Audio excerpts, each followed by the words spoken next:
Salut tout le monde, bienvenue sur Barça Inside TV, le bistrot des légendes, nouvel épisode aujourd'hui. Toujours pas de top 10, on repart sur un what if. Et si pour les plus francophones d'entre vous.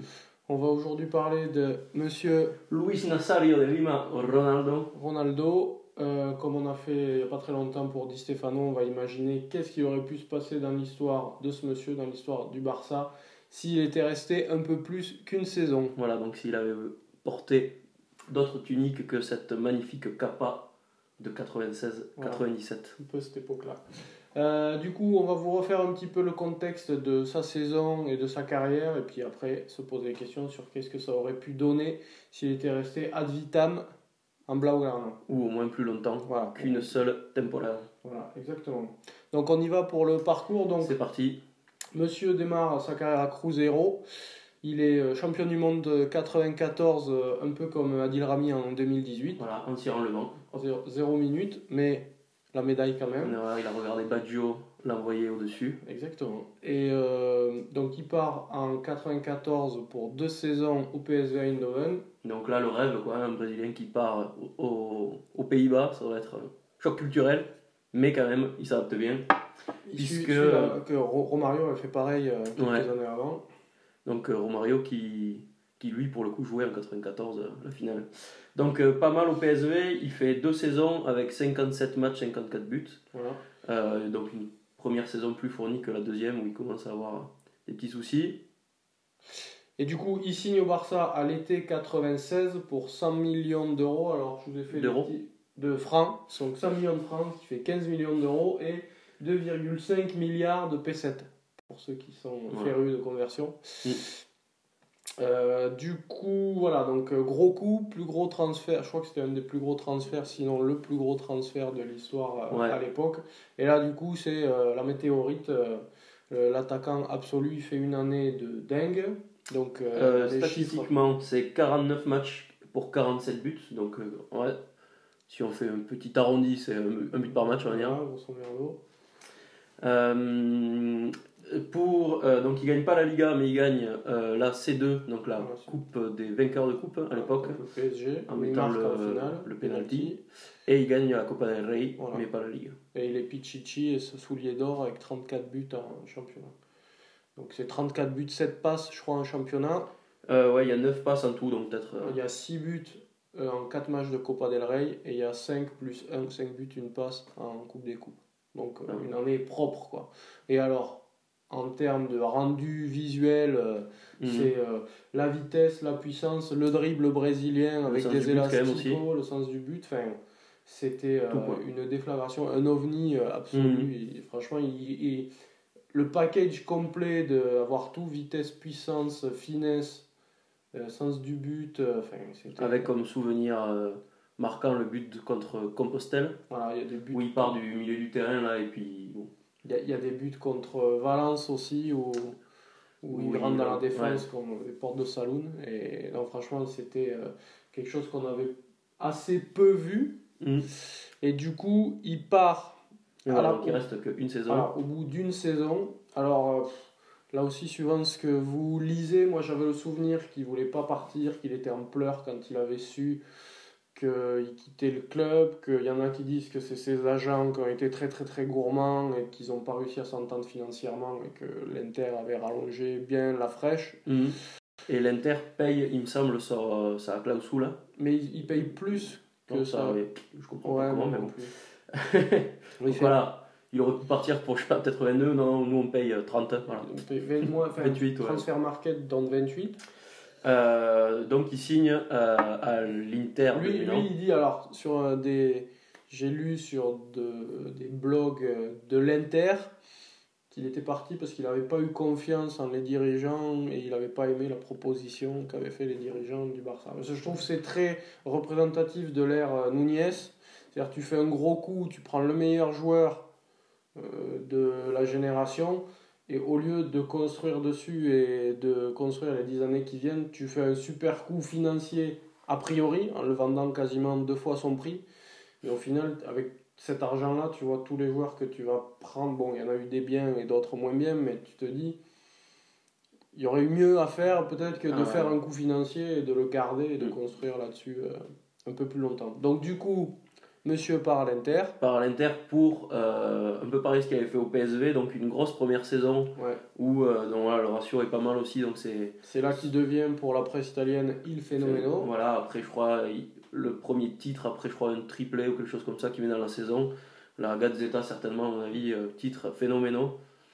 Et le point d'orgue de sa saison, c'est quand il gagne l'UEFA, c'est au Parc des Princes contre la Lazio, et il fait un match, il y a des highlights qui sont encore, c'est le maillot, ils ont les maillots, cette saison-là, l'Inter avait le maillot avec les bandes horizontales.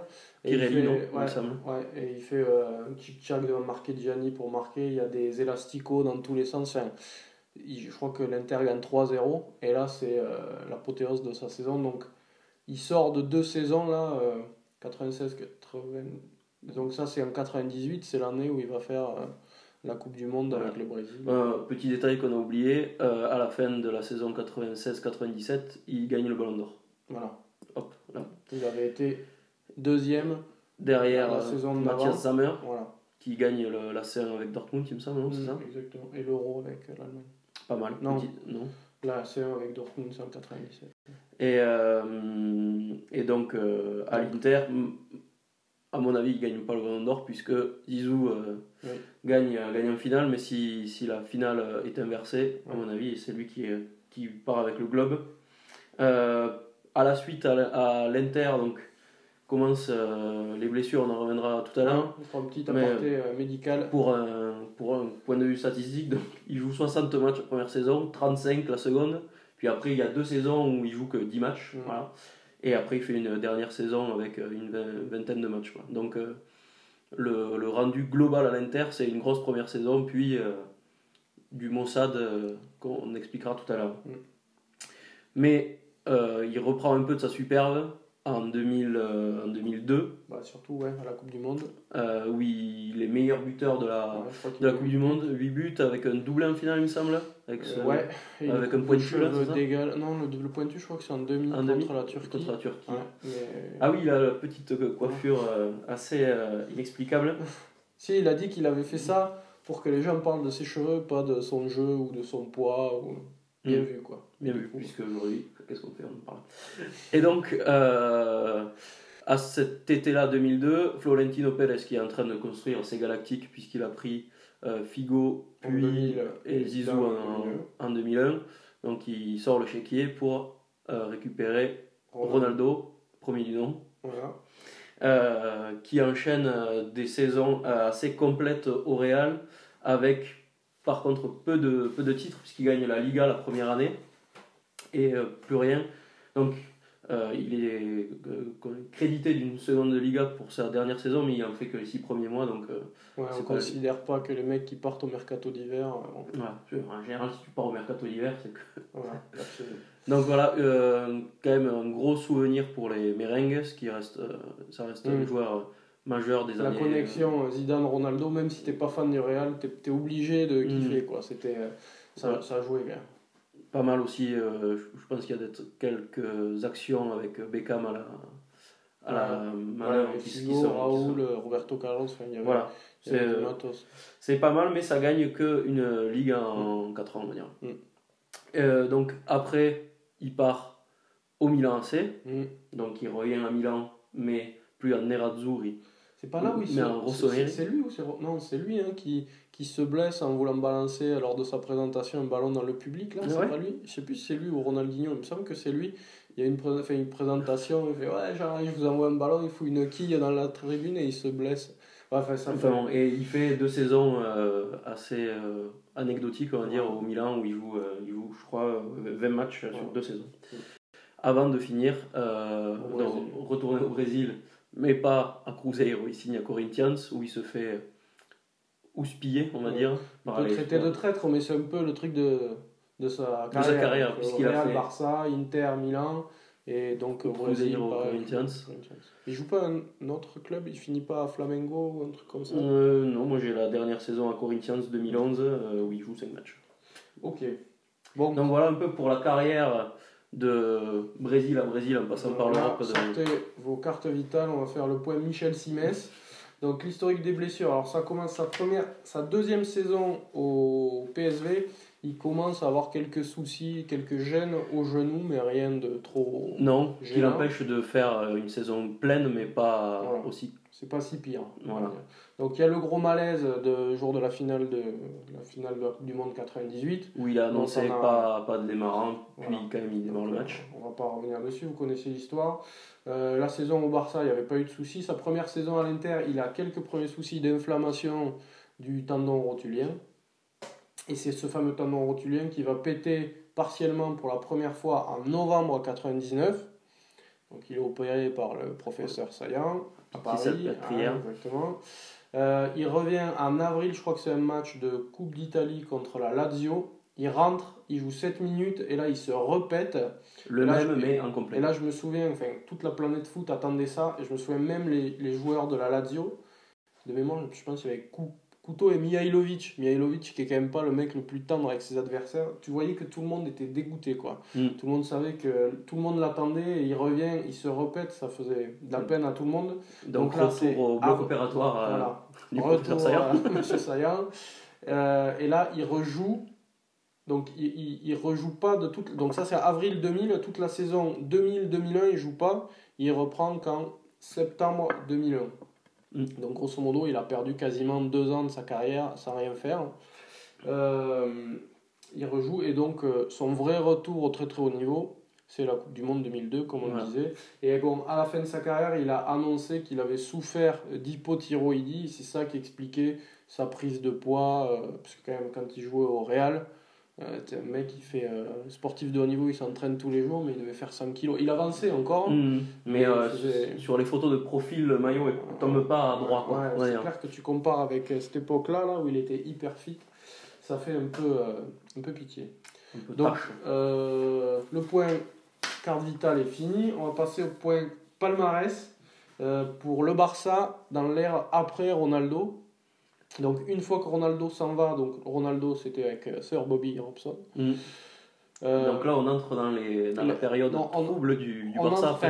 Le début c'est Van Gaal, donc après la première saison de Van Gaal il y a doublé coupe championnat et en 99 sa deuxième c'est encore coupe Liga pardon. Encore Liga. Par contre je vais vous faire le petit point des 5 saisons de Ligue des Champions post-Ronaldo. Donc la première saison, tu sors pas des poules, tu finis dernier d'une poule où il y avait le Dynamo Kiev, le PSV Eindhoven et Newcastle. Donc aujourd'hui c'est de la Ligue Europa, mais à l'époque c'était quand même autre chose. La deuxième saison, on y reviendra par la suite parce qu'il y avait un beau script à écrire. Tu sors troisième, tu te fais sortir en poule encore, mais tu es troisième d'une poule où il y avait le Manchester United et Bayern qui finissent en finale avec cette fameuse finale de 1 au Camp Nou avec le but d'Ole Gunnar Solskjaer. Voilà. Donc en 99-2000, tu perds en demi contre Valence, qui perdra la finale contre le Real. En 2001, tu sors pas des poules encore, tu finis troisième d'une poule où il y avait Milan et le Leeds de Kiwell et Viduka. Voilà, c'est pas le Leeds de Bielsa cette année, il y avait Ferdinand, Alan Smith, il y avait du matos quand même. Et en 2001-2002, tu perds en demi-finale contre le Real. C'est l'année où Zizou marque la volée du gauche en demi. Je crois que Zizou marque aussi un lob au Camp Nou pour la victoire 2-0 du Real. Donc voilà, les 5 années post, et donc ça c'est pour la Ligue des Champions. Et la Liga, il faudra attendre. Mais entre 99 et 2005, le Barça ne gagne rien. Pas une Super Coupe, pas une Copa, peut-être une Coupe de Catalogne contre l'Espagnol ou l'Érida à l'époque, mais c'est tout quoi. Donc c'est vraiment morne pleine. Et donc pour finir notre point contextuel, juste pour vous resituer au niveau des transferts, ce que ça a engendré, donc Monsieur Ronaldo arrive. On doit des chiffres, c'est une autre époque. Hein. Ça parle pas, ça dépasse pas 5 millions. Je pense même ça doit être Zizou qui doit être le plus gros transfert en 2002 là. C'est quoi, c'est 70 non 70. Et c'est colossal à l'époque. Donc les chiffres qu'on vous donne, ils sont faibles, mais ils sont. Figo en 2000, c'est 60 millions d'euros et ils avaient cassé la maison quoi. Et puis la recasse derrière. Donc Ronaldo arrive pour 15 millions d'euros, pour vous situer, aujourd'hui c'est la moitié de Zambo Anguissa quoi. C'est la jambe gauche de Zambo Anguissa. Ah, quand même la droite, j'espère. Je vous laisse 5 minutes pour vous mouiller la nuque. Donc il arrive pour 15, il repart pour 28 l'année d'après. Donc ça c'est l'été 97. Alors l'été 97, le Barça achète Rivaldo pour 23 millions d'euros. Bon coup. Sonny Anderson pour 18 millions d'euros. Moyen coup. Moyen coup. Et Christophe Dugarry pour 4 millions d'euros. Mauvais coup. Alors juste Quoique, au ratio prix... pour vous montrer que Nunez était quand même un client, il a quand même pris Dugarry, petite parenthèse, 4 millions, il l'a revendu 5 millions et demi, il a réussi à faire une plus-value de 25%. Quasiment 50%. Ouais, 50%. 50% en 6 mois, quand vous savez ce que Dugarry a fait, mais bon, bref. Donc ça, c'était pour l'été 97, et à l'été 98, Kluivert arrive pour 20 millions, et bon, Zenden, lui, c'est plus un ailier, mais il arrive pour 12 millions. Donc ça, c'est un peu ce qui s'est passé en attaque. Donc je pense qu'on a fait le tour pour le contexte. Maintenant, on va se poser les questions de qu'est-ce qui se serait passé pour le joueur, pour le club, si Ronaldo n'avait pas quitté le Barça en 97. Donc on rentre dans le foot fiction, on va se poser toutes les questions. Et on va démarrer avec celle qui concerne le principal intéressé, Ouais, donc voilà. Ronaldo. Alors on est, pas de diffamation, hein, mais on est à l'époque, fin des années 90, début des années 2000, l'Italie du foot. Alors ça a été avéré que Zidane, Deschamps, à l'époque de la Juve, ça prenait de la créatine, il y avait de la prise de poids. Je me souviens d'une histoire où, alors je sais pas si c'était un journaliste français ou italien, qui disait qu'il avait vu Vérone, quand Vérone est parti, je crois que c'est en 2002-2003 à Manchester, et il l'avait vu, il avait l'impression qu'il avait perdu 5 ou 8 kilos par rapport à son époque, Parme, Lazio et tout. Enfin, à l'époque, l'Italie, ça chargeait quand même sur la prise de poids, donc je dis pas que...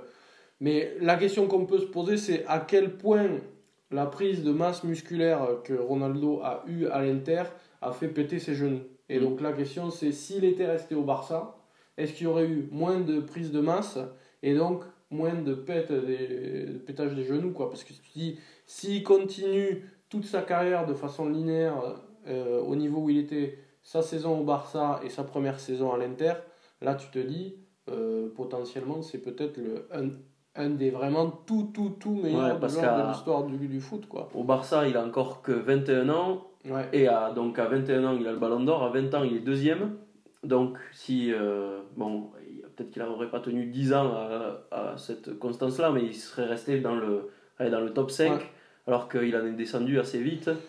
Et le truc, c'est que quand on parle de Ronaldo et sa place dans l'histoire du foot, les gens le mettent quand même plus ou moins dans le top 10 parce qu'ils se disent, en fait, c'était un ovni. Un crack. Ouais. Voilà, un crack absolu qui a pété en plein vol et qui est revenu, mais il est revenu.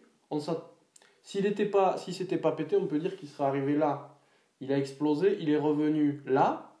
Et du coup, je pense qu'il y a pas mal de gens qui considèrent sa carrière en se disant il est allé super haut, mais en fait, il y a eu ses blessures et on le considère être allé un peu plus haut que ce qu'il est vraiment allé. S'il avait juste eu ce niveau, mais sans avoir les blessures, on le mettrait peut-être un peu plus bas. Je ne sais pas si j'ai été très clair, mais du coup, je me dis, voilà, s'il avait eu une carrière linéaire à ce niveau sur lequel il était parti, là, clairement, on parlerait vraiment d'un des tout meilleurs, ce qu'on le considère quand même. Ouais. Mais il y a toujours cette... c'est clair qu'il n'a jamais été aussi impressionnant qu'il l'a été avant ses blessures. C'est ça. Mais après, voilà, s'il n'avait pas été blessé, il rentrerait directement dans les discussions quand on parle meilleur joueur de l'histoire. Voilà, dans les 3, 4, 5. Quand on parle Pelé, Maradona, Di Stefano, ces gens-là. Lionel Messi. Et Lionel Messi. Donc voilà, Ronaldo de Lima rentre pas dans la discussion, même s'il est dans la tête de pas mal de gens, dans le top 10. Du coup, voilà, ça c'est par rapport à lui. Alors par rapport au Barça, on peut se dire que aujourd'hui, la façon dont on a d'aborder ce genre de joueur, aujourd'hui tu te dis, un club comme le Barça, il a un crack comme ça à 21 ans qui est potentiellement le plus gros potentiel mondial. Tu te dis, il est là pour les 10 ans qui viennent, tu construis tout autour de lui. Ouais, ça va être la star pendant Pendant 10 ans, tu lui mets le 9, tu vends des maillots et tu fais avec lui, et pendant 10 ans, tu joues pour lui, quoi. Exactement. Donc du coup, tu peux te dire que ce que le Barça a vécu après lui, c'est une des plus grosses disettes de l'histoire du club. Je pense quand même qu'il aurait aidé. Ouais. à étoffer un peu plus le palmarès. Mais on peut se poser la question de suite, vu que tu en as parlé tout à l'heure des transferts, est-ce que à ce moment-là, donc le Barça aurait pu ou aurait acheté Rivaldo, qui est donc la star remplaçante, on va dire. Je sais pas trop parce qu'ils achètent Rivaldo et Anderson. Donc est-ce qu'ils auraient eu les moyens après, mais grosso modo, avec les 3/4 de l'argent de Ronaldo, ils ont acheté Rivaldo, mais ils ont quand même acheté Anderson pour 18. Enfin, c'est pas exactement le même prix, mais c'est quand même un prix important. Je pense que ça paraît pas ubuesque de penser qu'ils auraient pu ne pas prendre Anderson, garder Ronaldo et prendre quand même Rivaldo, faire l'effort financier. Et donc avoir une triplette devant avec... Oui, parce que si tu mets le prix de Dugarry plus Anderson, ça fait 22 et Rivaldo c'est 23. Donc tu te dis, ils auraient quand même pu faire... Et du coup, là, tu aurais, voilà, comme tu dis, une triplette Figo, Rivaldo, Ronaldo. Donc, on peut se dire qu'avec cette triplette-là, on aurait été meilleur... on aurait eu le niveau le 98-99, mais peut-être qu'en 2000, tu restes à un haut niveau. Peut-être que Figo ne part pas... peut-être qu'il n'y a jamais les Galactiques de Florentino. Enfin, pas ceux-là, en tout cas. Pas ceux-là, parce que je pense qu'il avait le chéquier, Florentino, il aurait balancé quand même. Mais on peut se dire on serait rentré dans les débats de début 2000 pour aller gratter des C1, même si alors, on joue quand même la demi-finale. Le script parfait, c'est l'année de 99 où tu es dans la poule avec Manchester et le Bayern. Si tu arrives à sortir de la poule, forcément, un des deux va pas en finale. Et le gros script, ça serait d'arriver avec Ronaldo, Figo, Rivaldo en finale 99 à la maison et de la gagner. Ça aurait été, je pense que dans le cœur de tous les coulés, s'il faut, ça aurait été la plus belle, le plus beau souvenir de ces... Bon, là c'est vraiment un plan sur la comète, parce qu'on est très, très très loin, mais... Pourquoi pas. Et là, à ce moment-là, Ronaldo qui rentre avec... légèrement, donc dans nos top 10 attaquants, il était numéro 10 parce qu'il fait qu'une saison. Donc là, s'il reste là, c'est sûr qu'il grappille des places. Il est top 3 direct, quoi. Ouais, top 4, on va dire. C'est pas... Oui, non, enfin bon, il est dans la partie haute. Alors qu'on l'a mis sur un strapontin, on va dire. Voilà, exactement. Un beau strapontin, joli, doré. Et du coup, alors, pour aller encore plus loin, puisqu'on s'est dit, à 21 ans, il part en 21 ans en 97. Donc si tu te dis... Il reste 10 ans, il va jusqu'en 2006-2007. Voilà, l'époque où il a fini, on va dire, en beauté, quand il était encore en odeur de sainteté au Real, c'est 2006, quoi. Voilà. Quand il se fait sortir en Coupe du Monde, encore par Zizou. Voilà, il aurait été sorti que par Zizou, la Coupe du Monde, c'est bien. Il n'y a que la France il a perdu 2 matchs de Coupe du Monde, en fait, dans sa vie, et 2 fois contre la France. C'est bien. Pas pour lui, mais pour nous, c'est mieux. Et du coup... En se projetant sur 10 ans, on peut se dire qu'il aurait peut-être joué avec Ronaldinho, puisque Ronaldinho arrive en 2003. Et il aurait peut-être joué avec les débuts de Messi, quoi. Donc voilà, bon, ça c'est beaucoup trop loin par rapport à ce qu'il a vécu, mais c'est juste y penser, se dire, oh putain, Messi et Ronaldo et Ronaldinho, puisque Ronaldinho, Rivaldo, ils jouent ensemble la Coupe du Monde 2002. Ouais. Et ils sont champions du monde. Exactement. C'était les héros. Pas sûr. Les 3 R, je sais pas. Parce que quand il jouait avec Romario, c'était les Roro. Mais voilà, donc alors après, il y a des questions qui sont est-ce qu'il se serait entendu avec Van Gaal ? Ça, c'est une autre question. Je pense, moi, la saison qu'il fait, De La Peña l'alimente en putain de caviar toute la saison, mais du coup, il met un peu en lumière De La Peña. S'il faut De La Peña, avec un Ronaldo qui reste plusieurs années. Il brille beaucoup plus longtemps au Barça et on le considère vachement plus dans l'histoire du club. La connexion des chauves, un peu. Voilà, c'était avec Zizou aussi, il aime bien tout ce qui est... Il aime pas trop les chevelus. Donc voilà, donc ça fait pas mal de questions. Je sais pas si tu en avais d'autres. Non, moi, je pense qu'on a le tour, que ça soit pour lui, pour le Barça, pour... donc là, on peut même se poser... les questions qu'on s'est posées pour Di Stefano... Il y a quelques... Ah non, il n'y a même pas de C1 trop qui sont gagnés par le Real à ce moment-là. Mais le Barça aurait pu en garder peut-être... on ne sait jamais, peut-être... on peut espérer quand même qu'avec Ronaldo, le Barça serait un peu plus sorti de poule, puisque les 5 ans qui suivent, ils sortent 3 fois, pas des... Alors, il y a eu des époques là où il y a 2 phases de poule.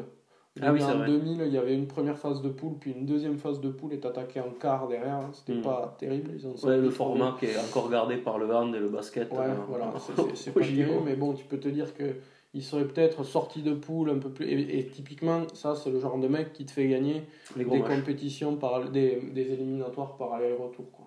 Mm. Donc, en tout cas, ce qui est sûr, c'est que le Barça a raté. euh, Ils sont passés à côté de l'OVNI qu'ils avaient sous la main, quoi. Qu'ils ont vu jouer, donc Mm. t'as même pas d'excuses, Non, quoi. on va ouais, dire. c'est clair. Non, ça c'est clair. Donc on va passer à la conclusion. On va faire quelques petites notes sur l'échelle Du SI, du SI. Donc on va attaquer par le joueur. Alors donc la note est sur 10. voilà, note sur 10. Qu'est-ce que ça aurait changé pour Ronaldo s'il était resté au Barça? Ça, je peux pas ne pas le corréler à la question Petite créatine, prise blessure. de muscle, les genoux qui lâchent. Si Mm. c'est clair que cette relation, elle est. Si tu envisages cette relation, ça change tout. Tu mets quasiment 10 sur 10, quoi. Vu enfin, il y a quand même un gros point d'interrogation, puisqu'il Mm. avait déjà quelques soucis au genou, quelques alertes quand il était au PSV. Voilà, je mettrais un 6, moi. 6-7. Après, sa carrière, le truc, c'est que sa carrière en club, elle a jamais été très très couronnée de titres, quoi. Ouais. Il a pas beaucoup de titres. En Non. fait, il a 2 Coupes du Monde, mais au final, il a. Enfin, il a 2 Coupes du Monde, dont une passée sur le banc, il l'a dans le palmarès, Et ça l'a joué. l'autre, il la gagne près de pas. Derrière, il gagne les 2 petites Coupes d'Europe, on va dire, et Ouais. il doit gagner un titre ou deux, un seul titre Il gagne de championnat. une Copa del Rey et un Scudetto, et une Liga, et pas Mm. de Scudetto, par exemple. Donc c'est quand même pas. Vu le. Alors, on était dans une époque quand même où c'était plus concurrentiel, c'était moins dominé par les gros Mm. qu'aujourd'hui. Enfin, les 4 demi-finalistes de la Ligue des Champions, c'était pas tout le temps les mêmes équipes comme c'est le cas aujourd'hui. Mais bon, on peut penser qu'avec le Barça, il aurait pu peut-être étoffer un peu plus. Voilà. S'il reste 10 ans au Barça, je pense qu'il ne gagne pas une Liga dans sa carrière, quoi. Espérons pour nous. Bah déjà, Enfin, il aurait peut-être gagné les 2 suivantes. Déjà. c'est ça. Donc, je sais pas, sur 10, tu lui mets quoi? Moi, je dirais un 6, quoi. 6-7. Ouais. Moi aussi, Voilà. allez, je pars sur un 6.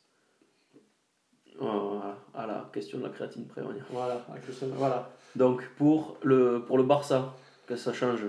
Bah, pour le Barça, ça change énorme, quoi, parce que tu passes à côté un des plus gros cracks de ton histoire que tu as là et que tu dilapides, en fait. Donc, moi, je mets 9. Tant que ça? Ah ouais. Ah ouais, parce que je pense que s'il reste, tu le considères. Est-ce qu'il prend pas. S'il fait 10 ans. Ouais, s'il fait 10 ans au niveau. Ouais, bon. bah, mais tu peux pas t'empêcher de penser à ça. Donc tu te dis, il devient au moins dans le cœur, dans l'histoire du club, ce qu'est devenu Ronaldinho, voire peut-être ce qu'est Messi, quoi. Peut-être pas Messi quand même. Mais... Ouais. Messi, quand Ok. Donc toi, tu mets un 9. même. Ouais, moi je vais aller à 8. Je vais mettre 8. Moi, je mettrais 7 quand même. C'est toujours pareil, c'est difficile de noter, puisque ce qu'on a aujourd'hui aurait peut-être jamais existé.